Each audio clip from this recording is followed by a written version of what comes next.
নমস্কাৰ প্ৰিয় বন্ধু বান্ধৱীসকল পক্ষী বা চৰায়ে যদি কোনো মানুহৰ গাত মল ত্যাগ কৰে বা কোনো ব্যক্তিৰ কাপোৰত মল ত্যাগ কৰে এয়া কিন্তু সাধাৰণ সংকেত নহয় বা এয়া কোনো সাধাৰণ কথা নহয় চৰায়ে গাত মল ত্যাগ কৰা মানে আপোনাৰ জীৱনলৈ তিনিটা অশুভ সংকেত আহি গৈছে কিন্তু কৰবালৈ যাত্ৰা কৰাৰ সময়ত যদি আপোনাৰ গাত পক্ষীয়ে বা চৰায়ে মল ত্যাগ কৰে তেতিয়া জানিব আপোনাৰ বাবে সৌভাগ্যৰ দুৱাৰ মুকলি হৈছে আপোনাৰ বেয়া দিনৰ অন্ত পৰি ভাল দিনৰ আগমন হৈছে তেতিয়া যদি মহাদেৱৰ কৃপাত আপুনি এটা কাম কৰিব পাৰে তেনে আপোনাৰ সৌভাগ্যক কোনেও বাধা দি ৰাখিব নোৱাৰে মানুহৰ জীৱনলৈ বেয়া দিন অহাৰ আগতো আহে বহু সংকেত আৰু ভাল দিন অহাৰ আগতো আহে বহু সংকেত পৰমাত্মাৰ সৃষ্টিৰ এই বিশ্ব ব্ৰহ্মাণ্ডত জীৱনলৈ ভাল দিন আৰু বেয়া দিন অহাৰ আগত পৰমাত্মাৰ ফালৰ পৰাই কিছুমান সংকেত আহে আমি বহুতেই এই সংকেতবোৰ উলাই কৰি চলো বাবেই বহু সময়ত আমি বহু বিপদ বিঘ্নিত পৰিবলগীয়া হয়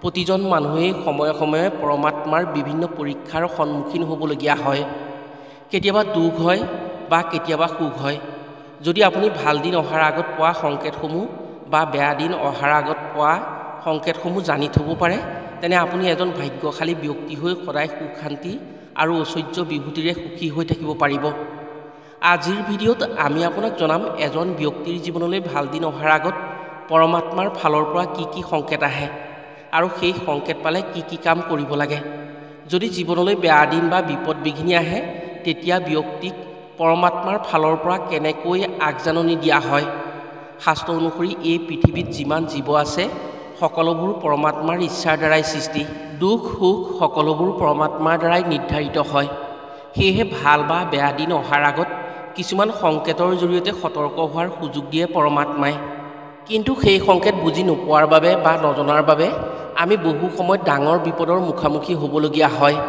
গতিকে আজিৰ ভিডিঅ'টো প্ৰতিজন মানুহৰ বাবেই অতি গুৰুত্বপূৰ্ণ ভিডিঅ' আজিৰ ভিডিঅ'টো যদি শেষলৈকে চাই সংকেতসমূহৰ বিষয়ে জানি থয় তেনে কোনো দিন আপুনি বিপদ বিঘিনিৰ সন্মুখীন হ'বলগীয়া নহয় প্ৰিয় বন্ধু বান্ধৱীসকল তেনে জানো আহক জীৱনলৈ ভাল দিন অহাৰ আগত পৰমাত্মাৰ ফালৰ পৰা কি কি সংকেত আহে আৰু বেয়া দিন অহাৰ আগত কি কি সংকেত আহে আপোনাৰ ঘৰত যেতিয়া শুভ শক্তিৰ আগমন হৈ লক্ষ্মী দেৱীৰ আগমন হ'ব তেতিয়া আপোনাৰ বাবে কি কি সংকেত আহিব তেতিয়া আপুনি কোনবোৰ ক্ষেত্ৰত অধিক সতৰ্ক হ'লে আপোনাৰ বাবে মংগলজনক হয় কথাসমূহ কোৱাৰ আগতেই আপোনাক এটি সৰু অনুৰোধ জনাওঁ ভিডিঅ'টো যদি ভাল পায় তেনে এটা লাইক কৰাৰ লগতে কমেণ্ট বক্সত পৰমাত্মাক ভক্তি কৰি জয় শ্ৰী হৰি বিষ্ণু বা হৰ হৰ মহাদেৱ বুলি লিখিবলৈ কেতিয়াও নাপাহৰিব আৰু যদি আমাৰ চেনেললৈ প্ৰথম আহিছে তেনে চেনেলটো ছাবস্ক্ৰাইব কৰাৰ লগতে অন্য 10জনে উপকৃত হোৱাকৈ ভিডিঅ'টো শ্বেয়াৰ কৰিবলৈ অনুৰোধ জনালোঁ যেতিয়া কোনো ব্যক্তিৰ বেয়া দিনৰ অন্ত পৰি ভাল দিনৰ আগমন হয়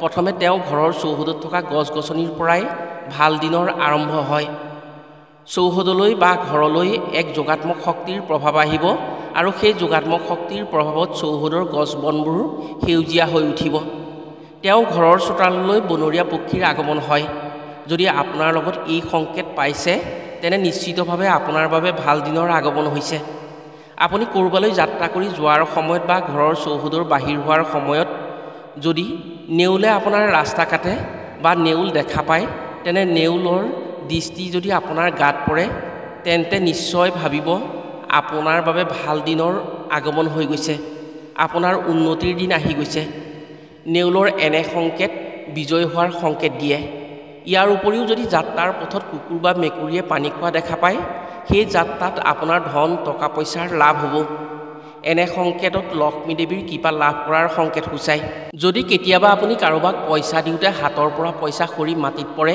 এই সংকেত আপোনাৰ বাবে অতি গুৰুত্বপূৰ্ণ সংকেত এনেকৈ হাতৰ পৰা পইচা সৰি পৰাৰ সংকেত হৈছে ঘৰত মা লক্ষ্মীৰ বাস হৈছে আপুনি দিয়া পইচা আপোনাৰ হাতৰ পৰা পলাই যাব খোজা নাই এনে সংকেত পালে তৎক্ষণাত সেই পইচা উঠাই লৈ লক্ষ্মী দেৱীক স্মৰণ কৰি সেই পইচা নিজৰ কপালত স্পৰ্শ কৰাব যদি পাৰে পৰি যোৱা পইচাটো দুনাই আনৰ হাতলৈ নিদিব সেইটো পইচা আপোনাৰ ঘৰত ৰাখক এনে কৰিলে আপোনাৰ ঘৰত লক্ষ্মী বাস হ'ব আৰু আপোনাৰ ঘৰত ধন টকা পইচাৰ অভাৱ নহ'ব ৰাতিপুৱা শুই উঠি বাহিৰলৈ ওলাই যদি বনৰীয়া চৰাই বা আপোনাৰ ঘৰৰ চৌহদলৈ গৰু সোমাই অহা দেখা পায় তেনে বুজি পাব আপোনাৰ ঘৰৰ বাবে ভাল দিনৰ আগমন হৈ গৈছে আপোনাৰ চৌহদত যোগাত্মক শক্তিৰ প্ৰভাৱ পৰিছে যাৰ বাবে পুৱাই দেৱশক্তি স্বৰূপ গৌ মাতাৰ দৰ্শন হৈছে আপোনাৰ।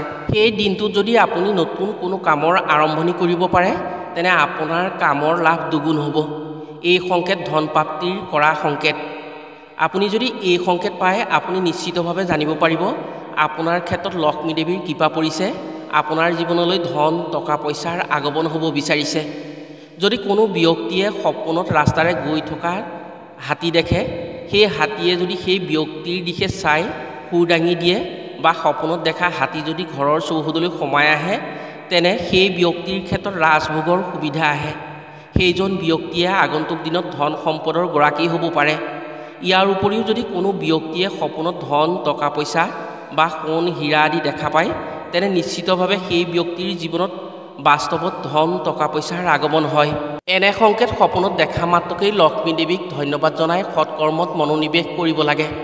সপোনত যদি আপোনাৰ ঘৰলৈ সাপ সোমাই অহা দেখে বা সপোনত যদি আপুনি সাপ দেখা পায় তেনে জানিব আপোনাৰ ক্ষমতা বাঢ়িব, ৰোগ ব্যাধিৰ আশংকা কমিব, কোনো দুৰ্লভ বস্তু বাস্তৱত আপোনাৰ হাতলৈ আহিব। বাস্তুশাস্ত্ৰৰ অনুসৰি সপোনত কাছ দেখাটো অত্যন্ত শুভ মনা হয়। ভগৱান বিষ্ণুৱে কুৰ্ম অৱতাৰ ধাৰণ কৰিছিল। যদি এনে সপোন দেখে তেনে জানিব ভগৱান বিষ্ণু আপোনাৰ ওচৰত প্ৰসন্ন হৈছে। এনে সপোন দেখিলে ব্যক্তিৰ জীৱনলৈ খুব সোনকালে ধন সম্পদৰ আগমন হয়। যদি আপুনি ক'ৰবালৈ যোৱাৰ সময়ত ক'ৰবাৰ পৰা চৰাই উৰি আহি আপোনাৰ গাত মল ত্যাগ কৰে আৰু সেই মল যদি বগা হয় তেনে ভুল নুবুজিব, এয়া আপোনাৰ বাবে অতি শুভ সংকেত আহি গৈছে। আপোনাৰ দুখৰ দিনৰ অন্ত পৰি আপুনি ৰাজভোগৰ সুবিধা পাবলৈ গৈ আছে। কিন্তু চৰাইৰ মল ত্যাগ কৰাৰ কাপোৰ পিন্ধি আপুনি ক'তো গুচি নাযাব বা যাত্ৰা নকৰিব। এনে সংকেত পালে সেই চোলা সলনি কৰি অন্য চোলা পিন্ধিহে পুনৰ যাত্ৰা কৰিব। এনে সংকেতৰ ফলত আপোনাৰ বাবে শুভ দিনৰ আগমন হ'ব।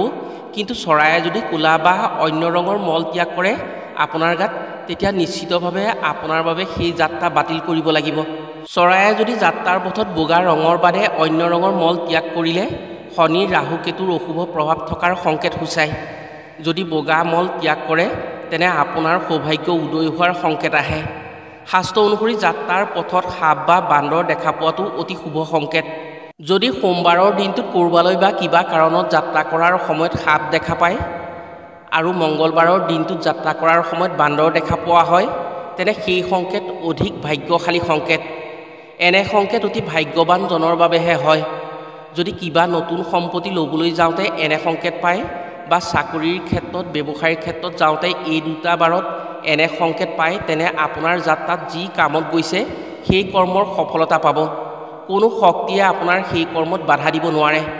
স্বয়ং মহাদেৱ আৰু বজৰংবলীৰ পূৰ্ণ কৃপা আপোনাৰ ওপৰত পৰিছে, সেইবাবেই আপোনাৰ পূৰ্ণ সফলতা আহিব। ইয়াৰ অৰ্থ হৈছে আপোনাৰ বাবে ভাল দিনৰ আগমন হৈ গৈছে। আপুনি যদি ৰাস্তাৰে যাত্ৰা কৰি গৈ থকাৰ সময়ত ময়ূৰ পক্ষী দেখা পায় নাইবা পাৰ চৰাইয়ে জাক পাতি ৰাস্তাত পৰি থকা দেখে তেনে আপোনাৰ সমান ভাগ্যৱান ব্যক্তি আন কোনোৱেই হ'ব নোৱাৰে। ইয়াৰ অৰ্থ এই যে আপোনাৰ কপালত সৌভাগ্য আহি গৈছে। দুখৰ দিনৰ অন্ত হৈ আপোনাৰ আশা পূৰণ হ'বলৈ গৈ আছে। ৰাতিপুৱা শুই উঠিয়েই যদি গাখীৰ দৈ মাখন আদি দেখা পায় নাইবা ৰাতিপুৱা শুই উঠিয়েই যদি আপুনি বাকলি থকা বগা মাছ দেখা পায় তেনে জানিব আপোনাৰ জীৱনত অৰ্থৰ সমস্যা একেবাৰে নাইকিয়া হ'বলৈ গৈ আছে। এনে সংকেত পালে ধন টকা পইচা ধাৰ ঋণৰ পৰা মুক্তি হৈ ধনৰ সুখ লাভ কৰিব পাৰে। যদি কোনো জৰুৰী কামৰ বাবে যোৱাৰ সময়ত বা কোনো গুৰুত্বপূৰ্ণ কামত যোৱাৰ সময়ত যদি আপুনি পানী ভৰ্তি পাত্ৰ দেখা পায় ইও আপোনাৰ বাবে শুভ দিনৰ সংকেত হ'ব। এনে সংকেত পালে যাত্ৰা কৰি যোৱা কৰ্মৰ সফলতা আহে।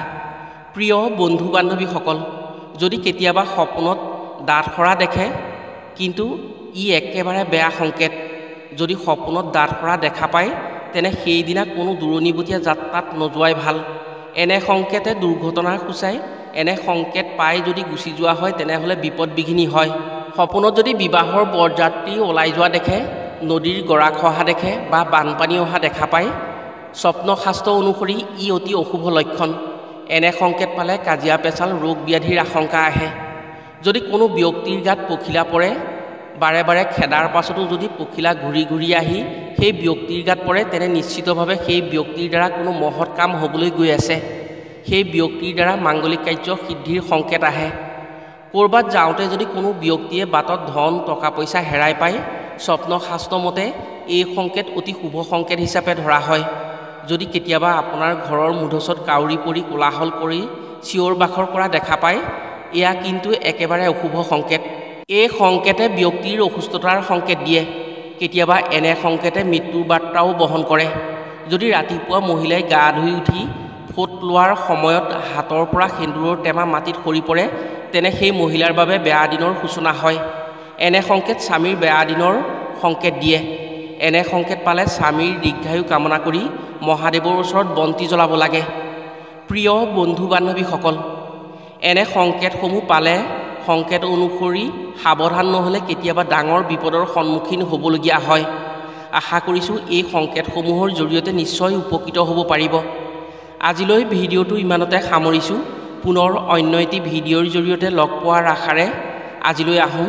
সকলো ভালে থাকক, সুস্থ থাকক। ধন্যবাদ।